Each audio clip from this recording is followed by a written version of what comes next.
Summer monsoons drench inland Queensland. Creeks swell to rivers.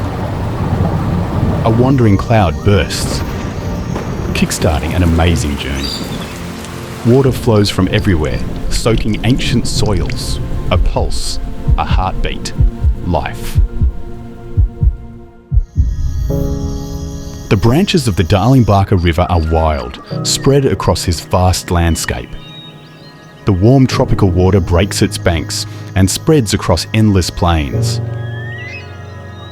It seeps into the ground, bubbles up through countless springs, rejoins the sky of this ancient inland artery. As the season cools, rain moves south.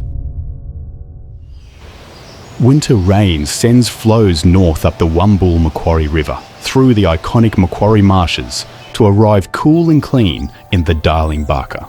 Snow melts in the Australian Alps. Water charges through canyons and mountain passes before feeding the mighty Murray. From the chaos of the mountains, the plains of the Murray are nourished, and wetlands spark with life. The fish spawn, the red gums bloom and the forest flourishes. The swell of the water feeds the land. An epic 2,500 kilometre journey begins. As the days grow warmer, the river recedes and the floodplains flourish. The Darling-Barker and the Murray meet and turn towards the sea. But the water has more life to bring. The plains, marshes and wetlands pulse as the water flows through.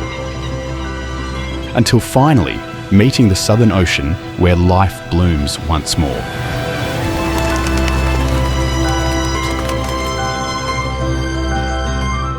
The rivers are connected through an intricate and ancient web of life.